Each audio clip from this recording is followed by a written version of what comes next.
কাজ থেকে অবসর নিয়েছেন কেউ 15 আবার কেউ 16 বছর আগে।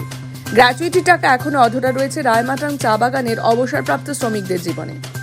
কালচিনি ব্লকের রায়মাটাং চা বাগানের অবসরপ্রাপ্ত শ্রমিক ভুবন ছেত্রী মদন তামাংরা গ্র্যাচুইটি টাকার অপেক্ষা করছেন চাতক পাখির মতো। বয়স 70 তাদের সঙ্গে আরও যারা অবসর নিয়েছিলেন তাদের অধিকাংশই এখন জীবিত নেই। তারাও গ্র্যাচুইটি টাকার মুখ না দেখেই মারা গিয়েছেন। ভুবন ছেত্রী জানান 2011 সালে অবসর নেওয়ার পর পিএফ এর টাকা মিলেছে। তারপর গ্র্যাচুইটির টাকা পাবার জন্য ম্যানেজারের কার্যালয়ে প্রতিদিনই যান। মাঝে আবার নতুন ম্যানেজার আসায় সমস্যা বেড়েছেন, কারণ তাকে কিছু জিজ্ঞেস করলেই তিনি স্পষ্ট জানিয়ে দেন নতুন এসেছেন, কিছুই জানেন না। এই অবস্থায় অবসরপ্রাপ্ত শ্রমিকরা প্রশ্ন তুলেছেন, গ্র্যাচুইটির টাকা কি তাহলে জমা হয়নি? বাগান কর্তৃপক্ষ 5 বছরের বেশি সময় ধরে তাহলে কি ব্যর্থ আশা দিচ্ছেন?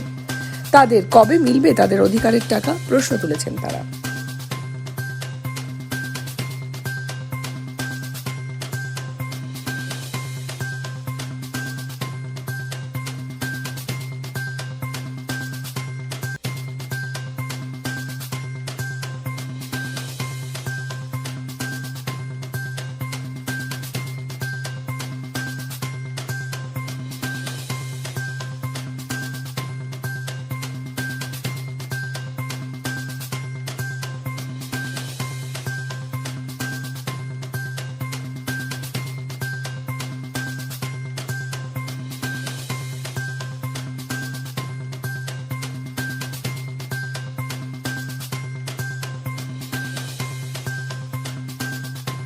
थे अभी तक नहीं मिला है। कब रिटायर हुए थे आप?